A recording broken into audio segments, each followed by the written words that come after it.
Good morning, everyone, and thank you so much for joining us for this important discussion this morning. I think we are all set, and Charles, you can start off the meeting. Thank you.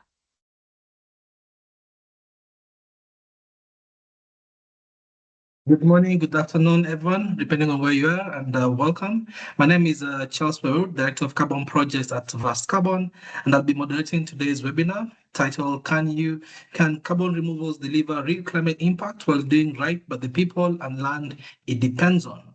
We're having this conversation because carbon removal is quickly becoming a serious part of climate finance and net zero strategies. But credibility is not automatic. If carbon removals is to play a meaningful role in climate action, it must deliver real, measurable climate impact while also respecting people, land rights, and ecosystem. When that balance is missed, it risks undermining trust, weakening environmental integrity, and eroding public and political support, especially in countries that rely on climate finance mechanism.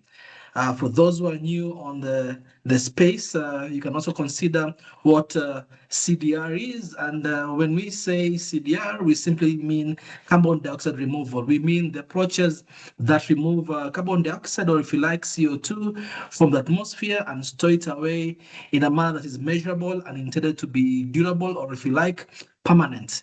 Today, we'll focus on specific pathways in CDR, taking note that for some of us, we also consider nature-based projects an aspect of CDR, but for today's conversation, we'll focus on three main areas or pathways for CDR. First one is direct air capture, or if you like, DAC, DSC, capturing CO2 directly from ambient air and storing it over, let's say, geological storage or durable products.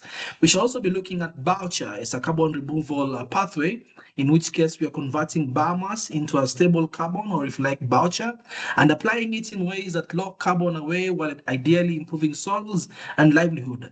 And last but not least, we can also look at the areas of ERW, if you like, enhanced rock weathering, which is simply accelerating natural mineral reactions that remove CO2, typically through applying crushed silicate rocks to land.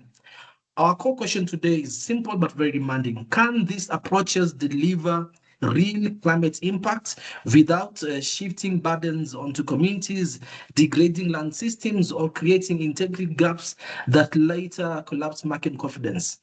And for this session, we shall have about 3 rounds of discussions going through all the panelists, and who I wish to ask them to now briefly introduce themselves, starting with Marlon Wallo, followed by Sifa Kinoti, and finally Derek Ngigi. Over to you, Marlon.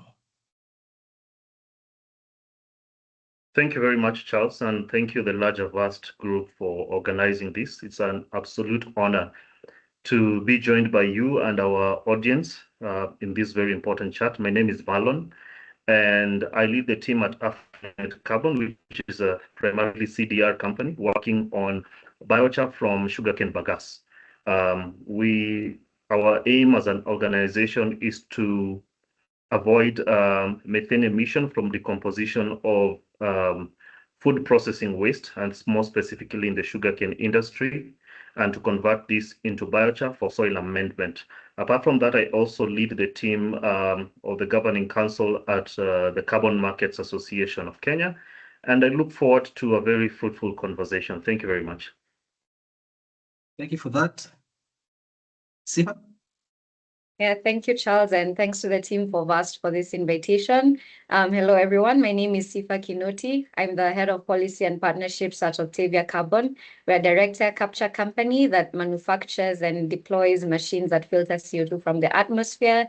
I mostly lead on partnerships and policy advocacy and regulatory work. I also sit in various boards, such as the Carbon Markets Association of Kenya and Carbon Removal Kenya Association. Thank you. Thank you for that. How about you, Derek? Thank you very much, Charles. My name is Derek Ngigi, Chief Operations Officer from Pure Plant Organics. And Pure Plant Organics, we basically convert organic waste that includes avocado waste, rice crusts, and also macadamia waste into biochar. Thank you very much. Looking forward to a fruitful conversation. Thank you all. So for those of us that are joining as a member of the audience, feel free to share questions in the chat and Q&A, and we'll take some time to respond to them. That aside, we will begin with looking at the opening a perspective, and I'll start with Marlon. So here we're just looking at the foundation. How should we understand carbon removal in Kenya, and what assumptions most often lead us astray? So Marlon, when people in Kenya hear about carbon removal, many are either very optimistic or deeply skeptical. From an industry and policy perspective, what is the biggest misunderstanding that prevents carbon removal from delivering real climate impacts while protecting both people and land? I think the uniqueness of carbon removal is right in its name itself, the word removal. Because, climate action, especially for carbon markets, responds to the NDCs of a country.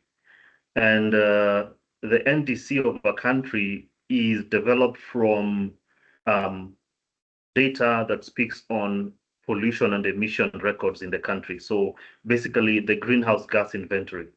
So what speaks to the NDC is what's captured in the greenhouse gas inventory.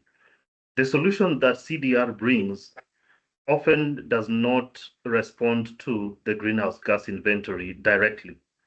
Because the greenhouse gas inventory will talk about sectoral emission, for example, we'll talk about transport, we'll talk about manufacturing, we'll talk about industries and various forms of emissions that happen. When you come to CDR, you'll find we are talking about agricultural waste, which sometimes is not captured in the GHG inventory. We're going to talk about direct air capture, which is not captured in the greenhouse gas inventory. So what we find as a paradigm shift that needs to happen is, can we speak beyond emission that we can capture in our GHG inventory, and also talk about historical emission that already exists in the atmosphere? That addresses direct air capture and perhaps enhanced rock weathering. But even more so, can we look at other sectors that we have not very keenly looked at? For example, what is the agricultural waste that we generate as a country? And do we have that data captured in terms of production? We know agriculture is a very good industry. I mean, it feeds us, but what are the potential harms that may create in the atmosphere? I think we don't even talk much or enough about emission from even simple processes such as mulching. We know mulching is good, but when mulching happens, also there's an extent of methane gas that happens, emission that happens in that process. So there's a lot of areas that I think the policy has not captured as much, and it makes policymakers very averse to talk strongly about CDR. Thank you. Thanks, Marlon. That's helpful grounding from the market and policy side. Now let's shift from the technology let's shift towards the technology and science lens. Let's take the science claim that often shows up in carbon removal discussion, and that is durability. So Sifa, engineered carbon removals is often described as more durable, but also more complex. In practical terms, how does durability actually translate into real climate impact, and what risks arise if durability is misunderstood or overstated? Yeah, that's a very heavy question. And you put it rightly so. The thing about CDR that we always talk about, and that makes it different from other types of carbon projects, is the durability. And durability is a science question. So it basically asks, after you remove that CO2 from the atmosphere, how long can you store it away, and how certain are you that it's not going to come back into the atmosphere? So there's usually three components to that durability question. One is a storage mechanism. So CO2 can be stored either as a chemical component, or it can be physically isolated, or it can be stored in a type of biological process. So this makes sure that once you remove it from the atmosphere, you've stored it somewhere in a place where it's not going to come back. And then number two, there's a resistance to reversal. Reversal means just what I've just explained, that it doesn't come back to the atmosphere, and that's very important for climate action. So the beauty about engineered CDR, whether you're storing it chemically, physically, or biologically, as I mentioned above, there are very little ways that it can naturally come back to the atmosphere. There's very little natural risks to disrupting that process that can turn around the CO2 and make it go back to the atmosphere. And third, which I think is one of the most important ones, that's very controversial, is a time scale. The thing about engineered CDR solutions that we're talking about, and why it matters to durability, is that it matches the time scale that CO2 is in the atmosphere causing climate change. We know that CO2 is one of the most long-lived greenhouse gases. So if it's in the atmosphere causing warming for hundreds to thousands of years, it means we also need to take it out of the atmosphere for hundreds to thousands of years. So that matching that durability aspect in terms of timescale is what makes it very important for climate action. Because if you're going to act on climate, you need to make sure that it's science-backed, and you need to make sure that you're doing something that is permanent. And I hope that answers your question on the durability and the climate action that it has. Thank you so much, Sifa. Most people within the carbon market always say, colloquially otherwise, that carbon market is the business of selling air, but I appreciate that you're brought in the science to it, especially the point on how durability claims can be often misunderstood or how it should also be interpreted. Direct leadership from claims and frameworks to lived delivery, what it means to do right in real project and context. So from your experience developing projects on the ground, what does doing right by people and land actually look like in a typical carbon removal project such as the ones you're developing, and beyond what is written in the typical project design document, what does it actually mean on the ground for the people? Okay, thank you very much. First of all, I also forgot to say I'm a farmer, and most of the people who we deal with on our day-to-day basis are actually farmers, and they have a very different metrics from what we look like on the side of carbon removal. And for them, the metric is only one, the yield. So no matter how the stories go, no matter what you do, on their side, what makes sense in terms of the people, what makes to them is the yield. So whatever we are saying, carbon removal, and in this case being very specific, where you're specializing in terms of biochar, actually assisting them of giving them that direct benefit that if I do utilize this, then I'm able to increase my yields. Number two comes to the land. So they're both interlinked. So the land the increase in yields as a result of how we preserve our land, and the direct benefits that biochar has on the land. And if you think of it, we would all say these are new technology, but looking biochar has been used by the indigenous people of the Amazon forest for a very long time ago, and to improve their soils. And we know the Amazon region is one of the regions with the richest soils globally, and supports a very rich ecosystem. And it's actually borrowing the lessons from these people. How did they do it right? So how are then able to pack our biochar, treat our biochar so that it gives the soil the nutrients they require. It forms the right environment to grow the microorganisms and hold on to other important nutrients for the land, for the crops, so that they're able to flourish. And in that case, then you're able to answer that question. That is how we do right by the people and by the land. Our lands are richer, and then that translates to wealth, the people, in terms of whatever they're able to recoup from the land. And basically create an entire circular economy from that. Yield from the lands are better. We get the raw materials. We're able to create like a circular economy out of that, so that the ecosystem is balanced. We are producing, and from what we are producing, we're increasing the wealth of the people, and from that we're able to get something back to the land. And that is what we believe as Pure Plants are converting. Doing right is converting the waste into wealth. Thank you. Thank you so much, Derek. And I like the fact that you are making clear that some of these CDR practices, such as biochar, have a lot of circularity in them. And I think to a farmer, it's very important that to make sure that nothing ever goes to waste in a typical farm.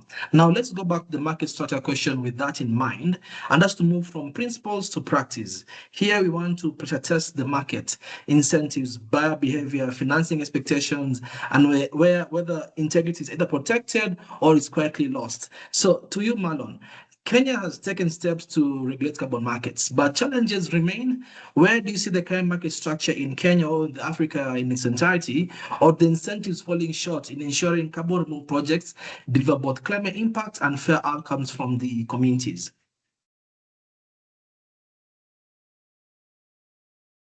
It's a very good question, especially when communities are mentioned.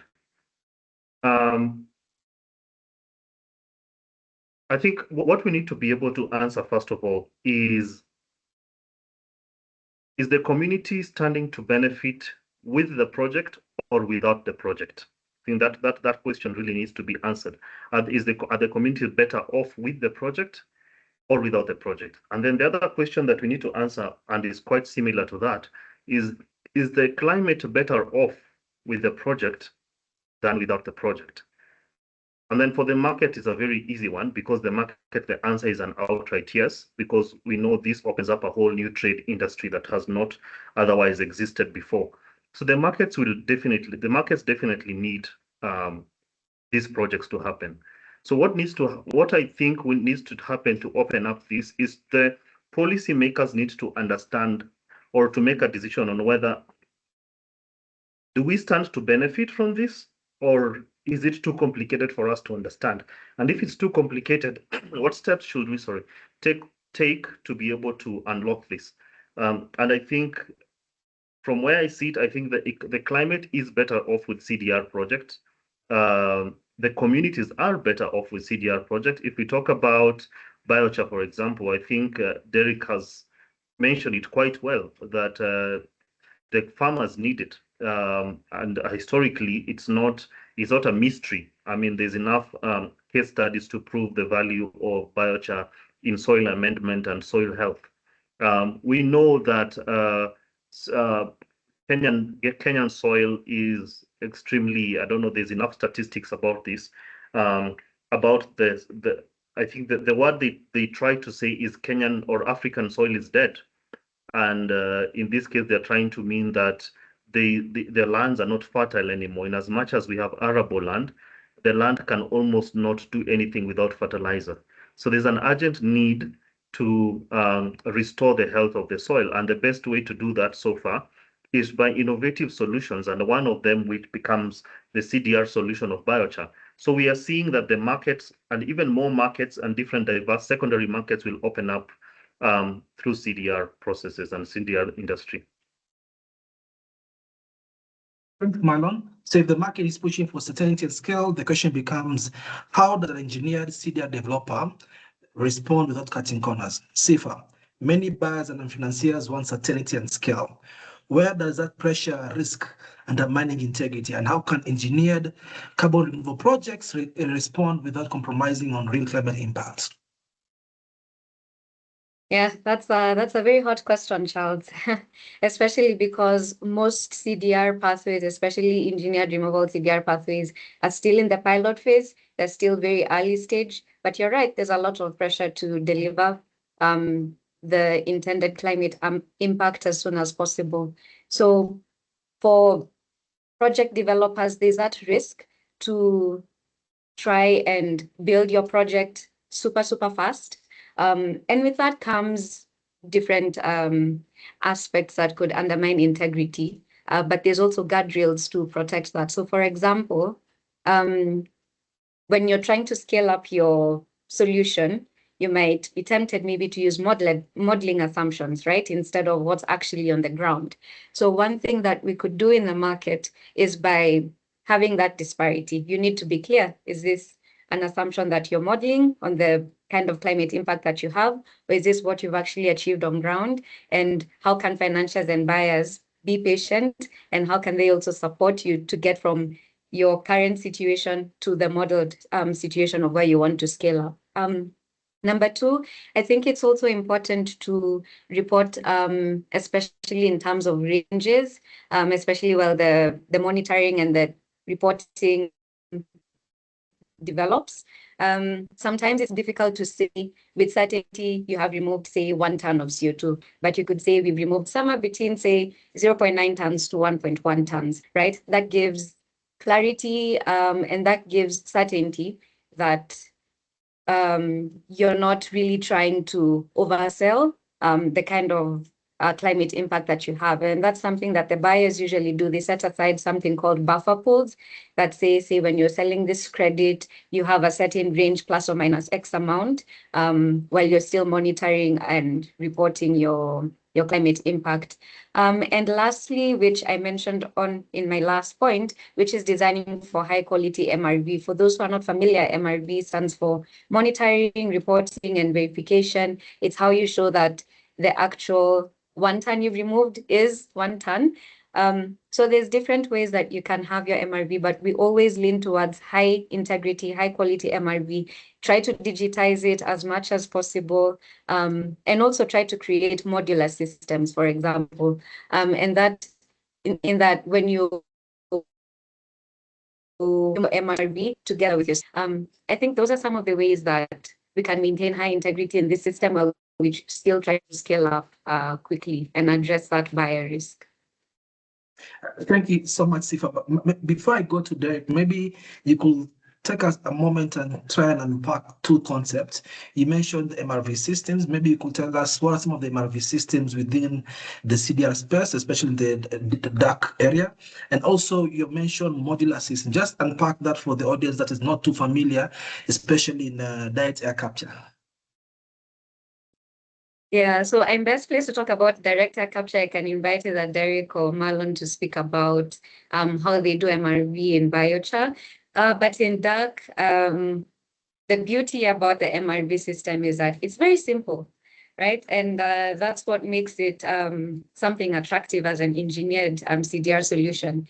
So as I mentioned in my introduction, we manufacture machines that remove CO2 from the atmosphere, filter CO2 from the atmosphere. So that way, because it's a machine made out of steel and aluminum, you're able to put sensors at particular points of your system that you're able to tell this is the exact amount of CO2 coming in, this is the exact amount of CO2 leaving the system. Then you're able to do the math and see that amount that you've captured. So when building systems of high integrity, say, for example, if we're coming up with a buffer pool, we would say maybe we can assume the sensors that we're using have some type of error, maybe plus or minus 3%. So that way you're able to tell, we estimate the amount of CO2 flowing in our system is X amount, and then we apply that instrumentation error. And then we can say this is the amount that we've actually removed from the direct air capture system. That's how the MRV works. And on the modeling assumptions, right before you deploy a project, right, when you're designing a system, some piece of infrastructure, you're going to use certain assumptions from the lab. You're going to say this system is meant to remove, say, 30 tons of CO2 per year. But before you test it out on the ground, you're not so sure yet because you haven't tested it out on the ground. So what I was talking about by being very explicit, it means you will say this system is designed to have a capacity of, say, 30 tons per year. But when we get to the ground, we'll realize maybe there's an issue here or there. And actually, it does, say, 25 tons per year, something like that. You need to be explicit about that so that you don't oversell and undermine the risk of the climate action that's happening. Thank you for that, Sifa.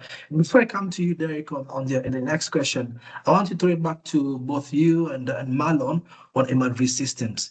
In your opening statement, you talked a lot about biochar being able to improve soil health, farmer yield.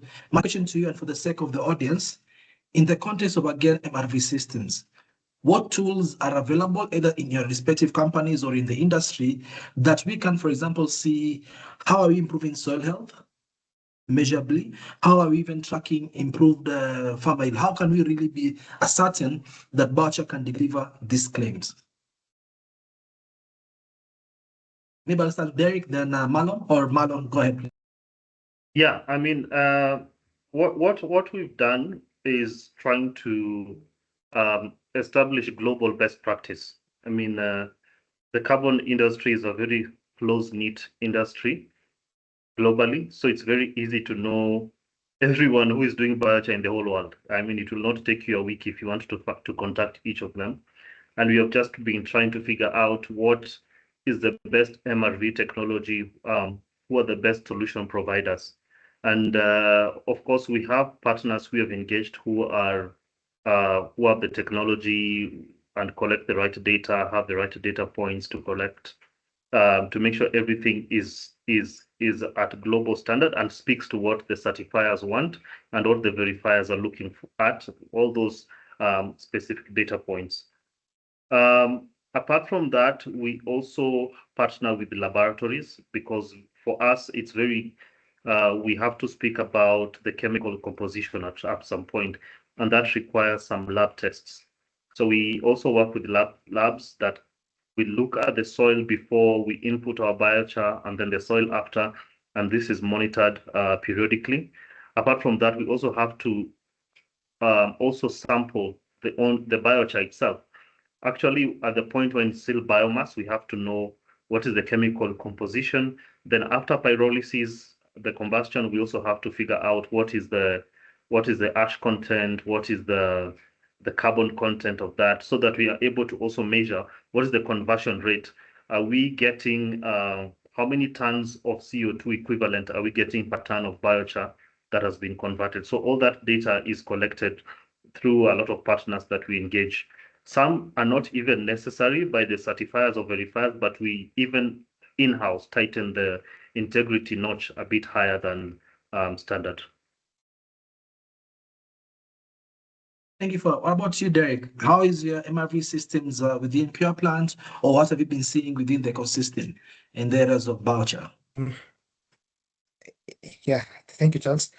So for Pure Plants, it's been a journey I've walked, and we first started with engaging with stakeholders and people who can guide us on different components. One was Climate Geek that enabled us to establish a system that we can be able to closely monitor and loop. And one of the things from the different projections that we did with them, we realized we had on an estimate of about, we do sequester about 354 kilograms of CO2 per acre, factoring the kind of the production process that we have and also the distances. And we established key parameters that we needed to watch. And one of those key parameters was the distance between our production site and where we are sourcing raw materials. And those are key factors that we need to keep on looking to and matching. But at the same time, we have to do, a reporting on what are we producing and what are we able to sell,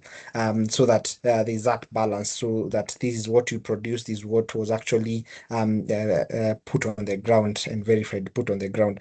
And when it comes to actually verifying what was put on the ground, again, we have to match that with yield, because if it was put on the ground, all factors remaining constant, then we need to see a commensurate increase in yields. And in our case, we have actually seen a guaranteed 30% increase in yields, all factors remaining the same.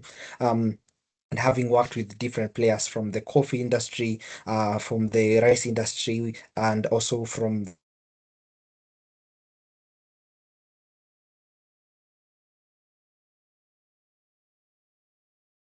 that we need to keep on check and to keep and need to improve along our process. As you say, we started this outright low using a very frugal technology in our production, but have been able to keep the processes well monitored and well checked, so that we keep on improving and tightening the belt as we move on. And it allows us to do things. One, it allows us to also study the market and understand what the market needs, because as I said, a factor of one of the things that we look is how much we're able to sell. So it's not only what we're able to produce, and how much we're able to sell is a complete different ballgame, and that is hampered on value for money for the farmer. So how valuable is this biochar to the farmer? How much does he really needs it, or does she really needs it? And that will eventually, dictate on the output of your product. And so those are the key parameters that you need to keep on checking and improving as we go along the way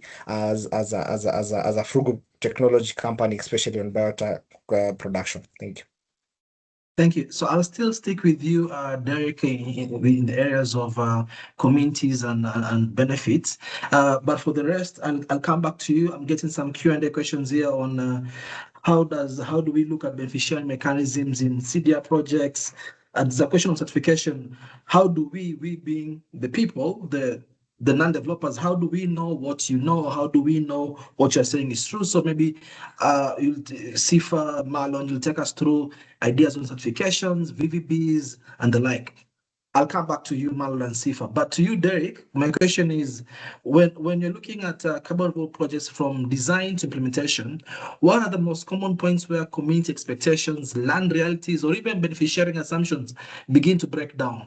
There's a fancy PowerPoint, there's a fancy financial model of giving all these stories, but then when you go to the ground, that is where the roads start to diverge. So how do you handle it as a voucher developer?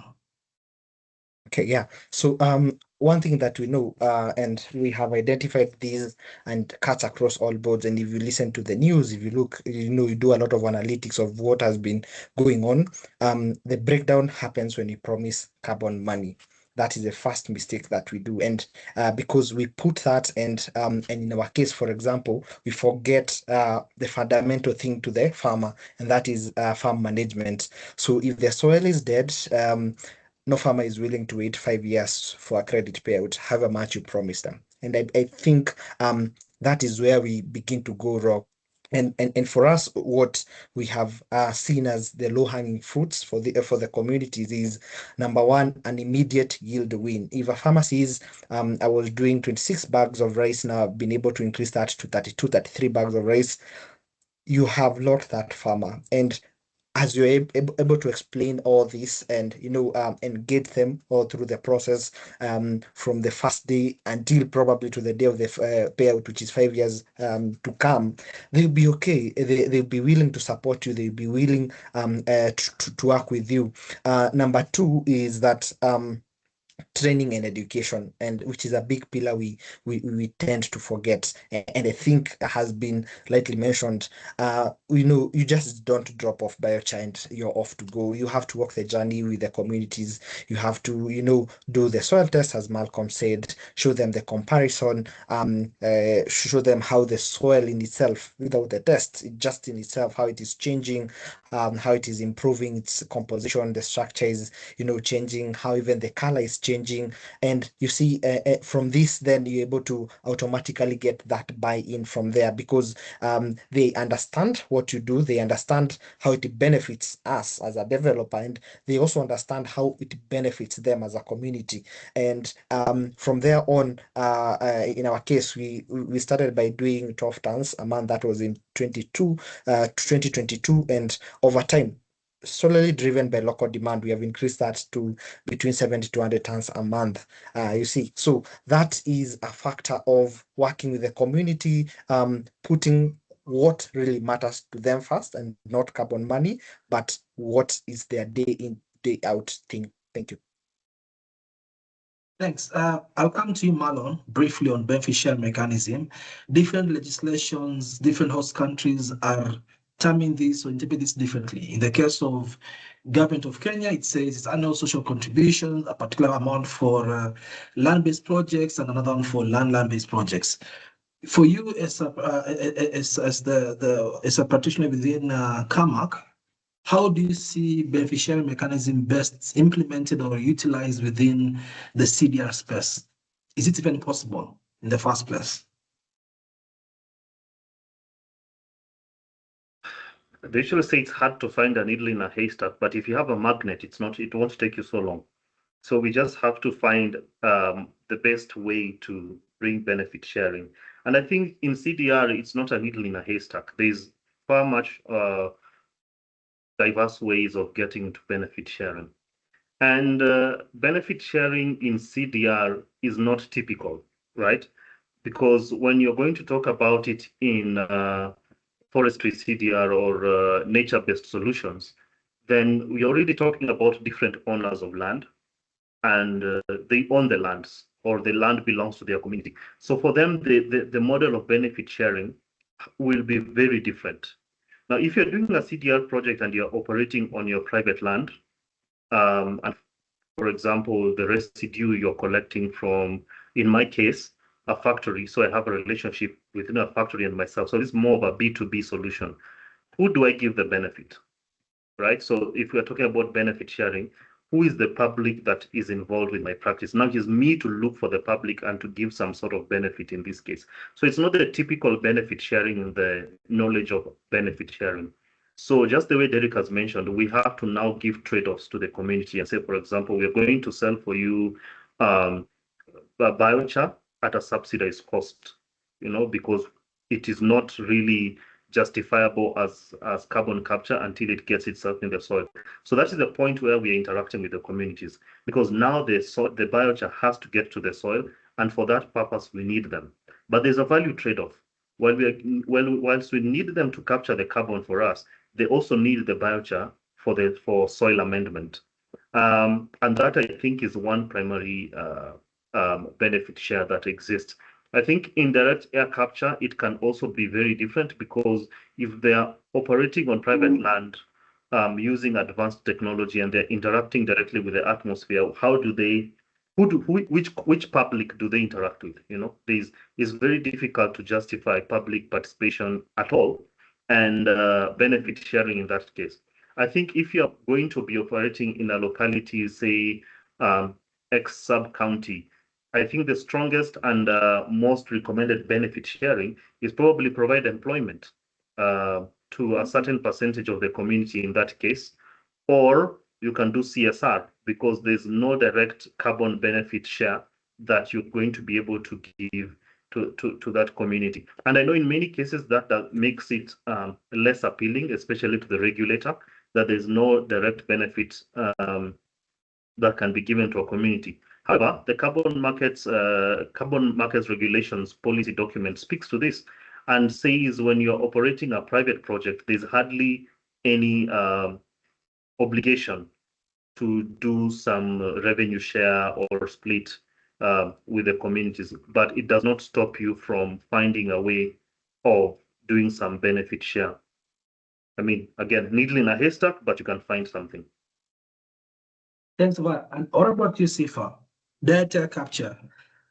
I mean, you're going into a village or a county, sub-county, having these machines capturing the atmosphere that you may either utilize or store. How are you been able to contemplate sharing the benefits that you'll be getting, especially if you take a carbon project development pathway? How do you share these benefits, especially for that projects? Yeah. Thanks for this question. It's a question I love, because co-benefits is really, really core to us as a company, and it's part of our business model. And I'll invite all of you to go on our website and download our community engagement strategy, which I will just summarize in a bit. So how we encourage other people to do it and how we've done it is by, number one, when you go to a community, of course, you have to have the baraza. You have to have stakeholder engagement to learn about the community where you're serving, what are the challenges, and what are the solutions that your technology or even your presence can have in that space. So after extensive barazas in the region, we developed a number of projects, which I'll highlight just around 2 or 3 of them. And as Marlon rightly mentioned, one of them is to do with employment. So we have MOUs with the local TVETs in the region, where we do green skills training, so that we make sure by the time the technical students are leaving school, that skills are aligned with what we need at our plant, and we're able to absorb them. So we sponsor the brightest kids. We have workshops every quarter, and we're forming a talent pipeline. So that will also ensure that we provide local employment in the region, and we have an apprenticeship program. And then the second one is CSR. Basically, as Marlon has said, there are different community issues in that area. So we provided a revolving fund, or rather we're starting a revolving fund project that where we give initial seed capital to groups within the community for them to start a project. And then once the project is profitable, feeds back into the revolving fund, and we're able to improve the lives of the communities, especially the women and the single mothers in the area. And the seed capital that goes into this revolving fund is a fraction of the carbon revenue that we get. So we might not directly affect them or rather impact the agricultural yields or whatnot, but we can provide the seed capital for them to start their own businesses. Thanks for that, Sifa. Actually, one of your responses has triggered an interesting Q&A, and I'll just put it this way: how does one go into CDR projects? So maybe Derek, Marlon, tell us how does somebody go into voucher business or voucher projects, and maybe for Sifa, your context then will be what are the typical academic or skills that one needs to have to be an engineer such as yourself at Octavia Carbon, or just to do a DSC approach. Derek, Malum, either of you, how do we go into voucher? What skills, what do I need to start making voucher? I think if you allow me to go first, I think you need passion. You need to be passionate about what you're doing. It is not like walking. You know, every one of us we have to walk, because if we don't walk, probably our lives would stop. It's not a reflex action. It's not a reflex business. It's something you really have to be passionate about. If you allow me to digress a little bit, there's one time in my life, I think about a decade ago, I was trying to start a water bottling business with a colleague who already was in the industry.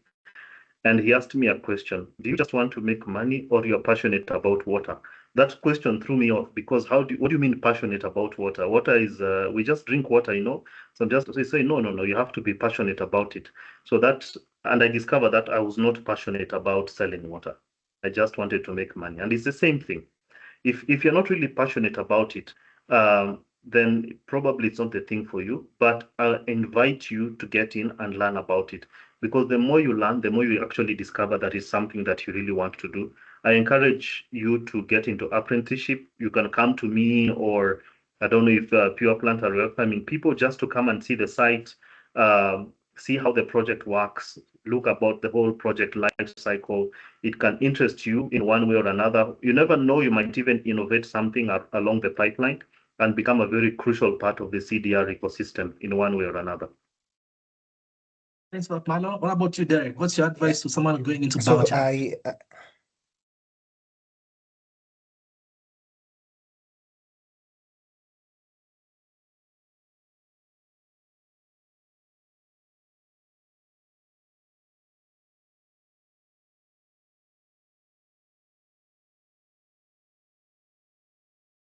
Derek, you there?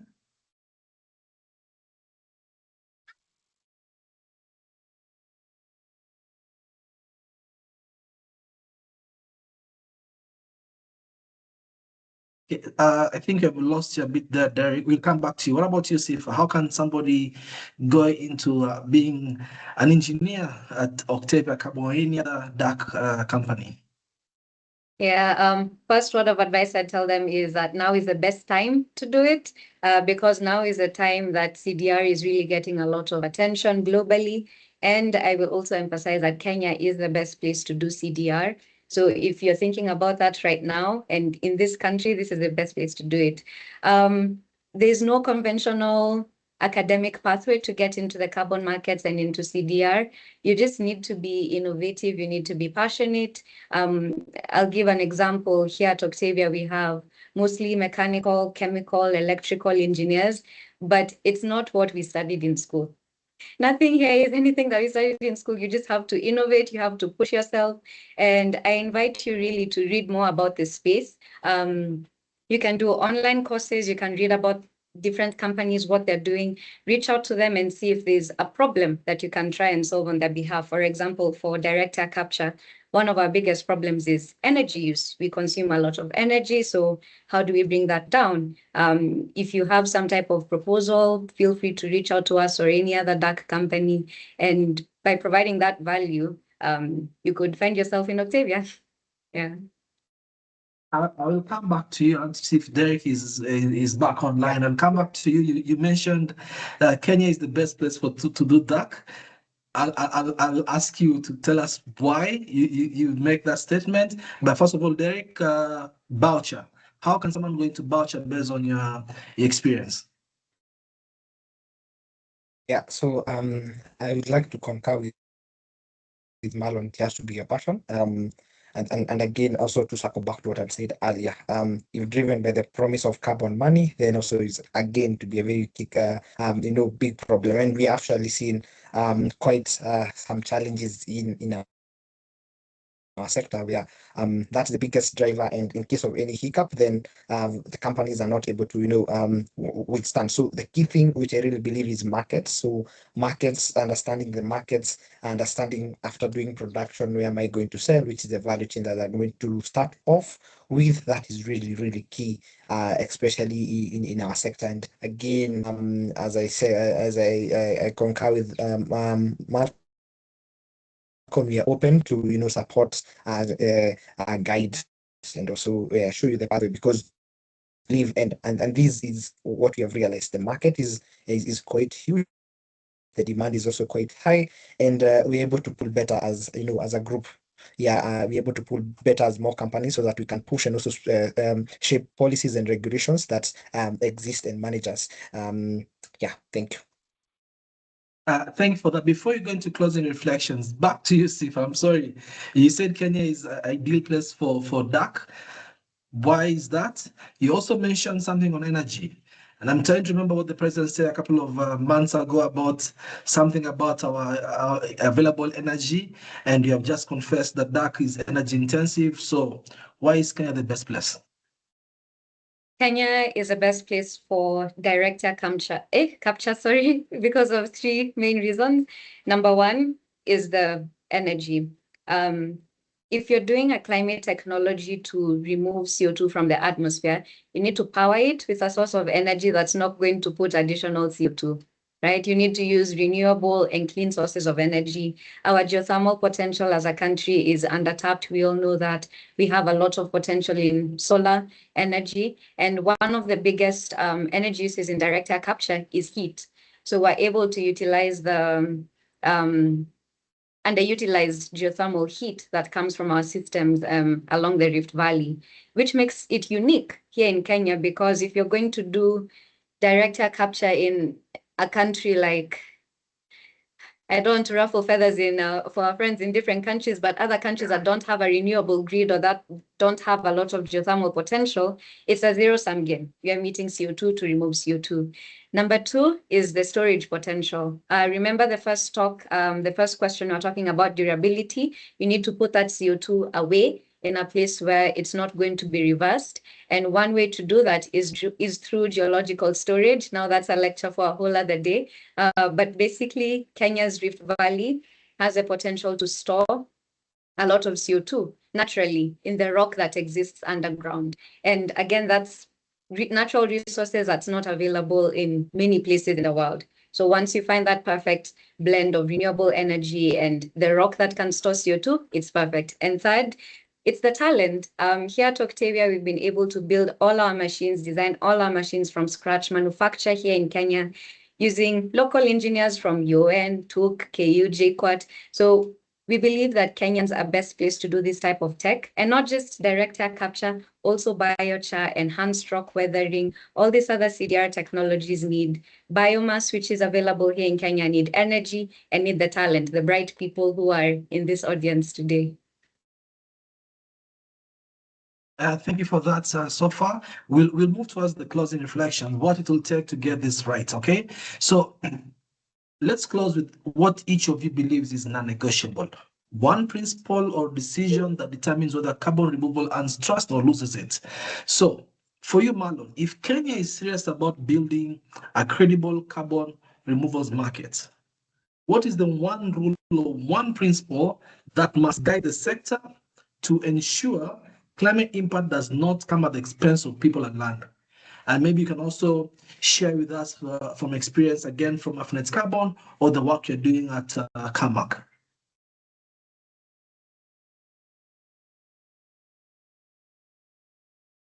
The primary reason why we engage in carbon business at all is because we do not want to kill our planet. That's the bottom line. It's our planet needs it. And that has to cascade down to the project implementation. And the reason why we are saving our planet is because we want human beings to keep on living here in a safe and healthy way. So we know that we'll keep on propagating human life on the planet. So that is the foundation. So for carbon markets to grow, it has to be based on people. It has to be about the value of the people. And as I mentioned earlier in my opening, I think answering my first question, is if it does not benefit the people, then it shouldn't be done. But if it benefits the people, we must find a way to do it. Whatever it is, however it is to done, however it has to be done, then it must be done.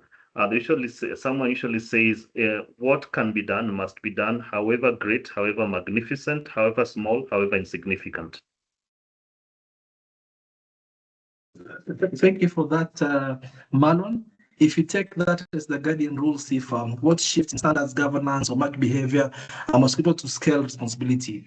So for you, Sifa, looking ahead, what changes in standards, governance, or market behavior are most critical, or if engineered carbon removal is to scale responsibly in Kenya and across the region? And of course, share more insights from what Octavia Carbon is looking at with respect to that question.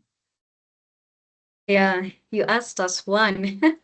One is very difficult, but if I could narrow it down, I would talk about creating the demand for CDR. Much as we're doing, great climate impact and community impact needs to be paid for. And most of the time it's paid for through the sale of carbon removal credits. Now, we know in the voluntary carbon markets, the demand is rising. However, it's still not yet stable and it's not as mature as the different types of credits. And also in government-backed markets, we rarely see transactions happening for carbon removal credits. So what I would call on to, or rather, the number one change that I would advocate for is to find a role for carbon removals within the market, within the carbon market, especially within the government markets and also within the VCM. This would encourage both governments and corporates to set targets for removal, because nowadays currently they're just setting targets for reduction, but they also need to set targets to remove CO2, and that would prompt them to purchase these credits, and that would create the demand for us to continue doing the impact that we're doing.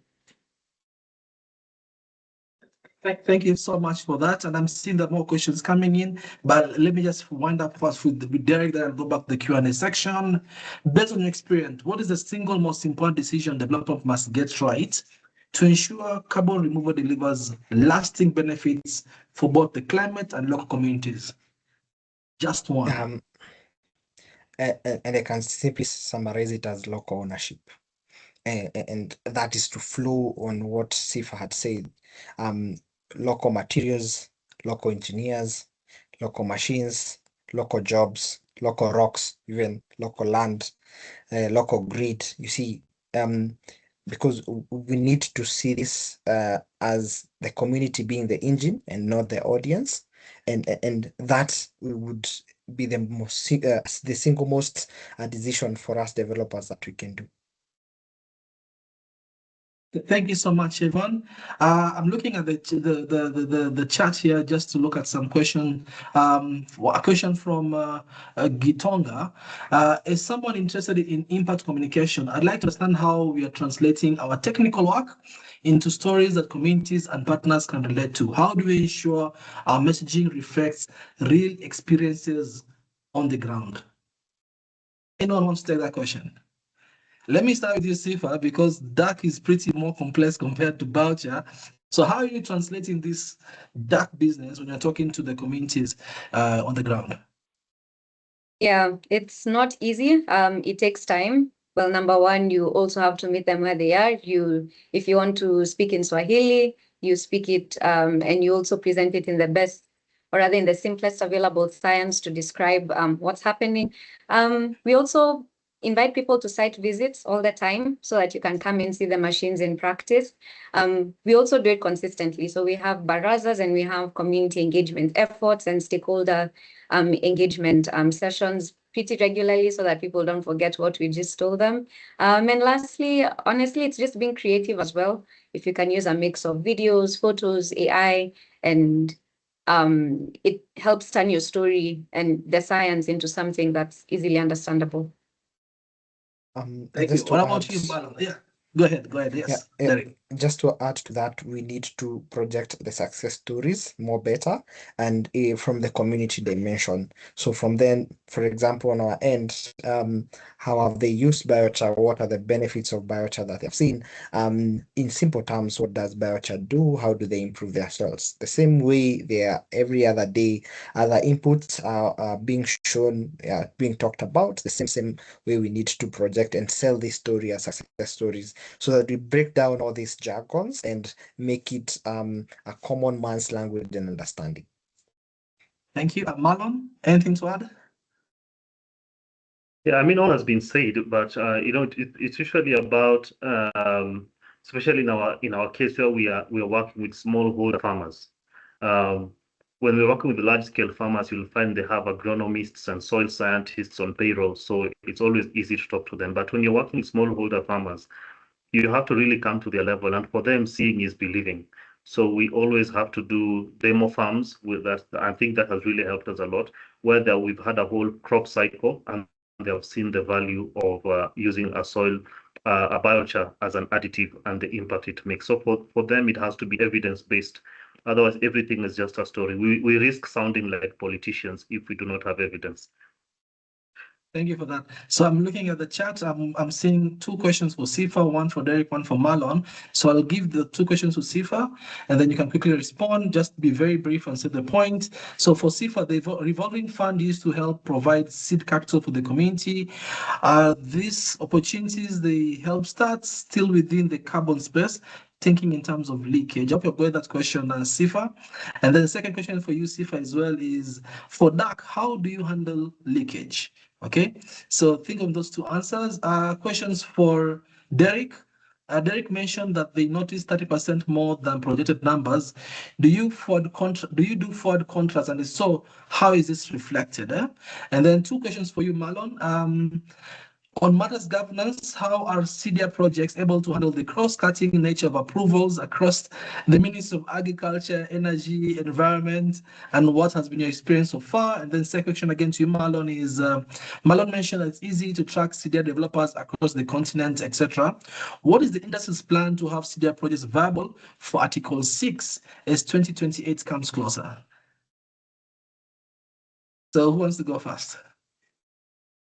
Derek, go ahead. Yes. So in this case, just to be very clear, it's what I said, it's a guarantee increase in yields. That is 30% guarantee increase in yields for all factors remaining constant. And that means that if farmers using biochar vis-a-vis other conventional practices.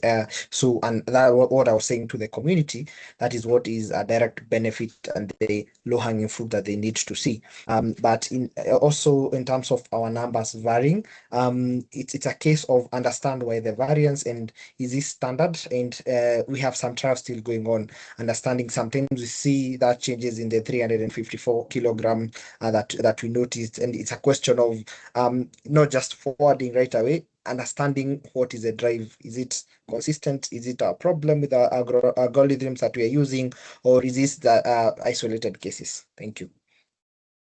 Thank you for that. Marlon. Right. Approval processes, compliance with the different government departments and agencies.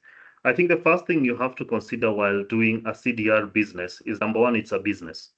So first of all, you have to register it as a business, get the necessary approvals you require from the relevant agencies, register a company, get county approvals to run an office to set up. If you're constructing anything, get the requisite approvals from the right ministries for construction. Only much later do you start going for carbon markets approval. And that one, there's a clearly stated regulation about that, what needs to happen.